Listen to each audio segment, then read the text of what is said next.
I want to share a project with you today that features stamps from Honeybee Stamps, and I'm also going to be using components from the Simon Says Stamps Special Edition card kit. Now bear in mind that the Special Edition kit is no longer available, but all the products that I use from the kit are available for individual purchase. The stamps that I'm going to be using today is this adorable stamp set from Honeybee Stamps, and I used it to create this really fun little nighttime scene with these birds sitting on a mason jar. I think it's really cute. So I'm going to go ahead and show you how I started off by creating the tag first of all. Now I lost the footage of where I actually did the watercoloring for the grass, but I did the exact same process that I'm doing here for the sky. I basically layered color and I blended it out towards the top of the tag, whereas here with the sky I'm blending it down towards the grass, so towards the bottom of the tag. But I'm just layering color and using my water brush to mix them together onto my watercolor paper. I'm allowing it to have some hard and soft edges because I really like that look, and I think it worked really well for the style of this tag. I'm watercoloring on Canson XL watercolor paper, and I'm using Zig Clean color markers to do my watercoloring. If you're interested in any of the colors I used, I'll have them linked over at my blog so you can go ahead and check them out. So I'm going to go ahead and now take this tag and I'm going to spritz it with water from my distress sprayer. This is going to create some water droplets because distress inks do react with water. So I let that sit for about 30 seconds and I went ahead and dabbed that up with a dry rag. And if you don't want to have the water splatters on your tag, you could definitely go ahead and skip that step.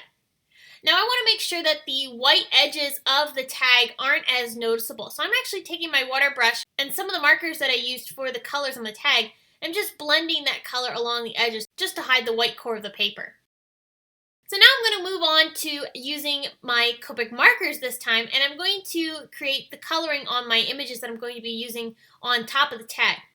This is a great example of how you can use your different mediums on the same project. You don't have to use the same materials throughout the entire project. I think it really adds some interest when you mix and match them to create realistic and fun effects. So in this case, I'm using Zig Clean color markers and I'm using the Copic markers to create the effect that I want on my card. Because both markers do different things, whereas the Zig markers react with water and the Copic markers are alcohol-based, so nothing happens when they come in contact with water.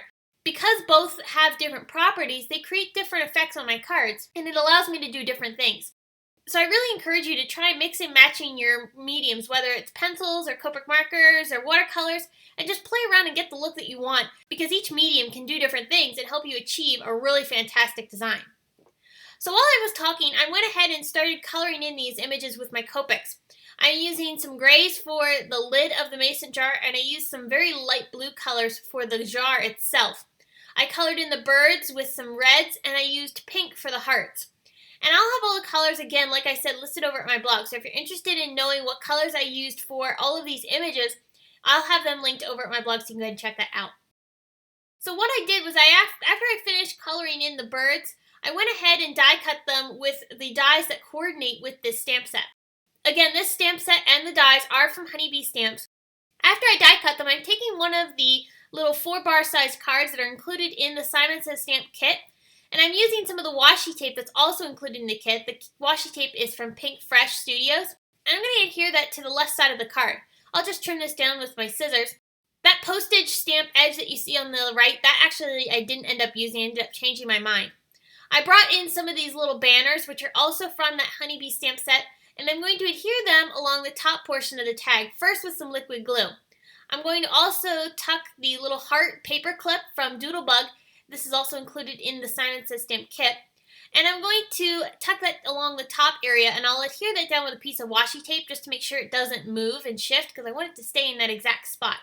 So by using just this little bit of washi tape, I'll be able to adhere that down and it won't end up moving when I have it on my card.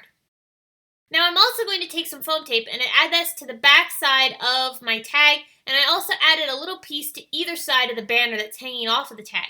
I'll go ahead and mount that to the center area of my card, and now I'm going to start adding some embellishing.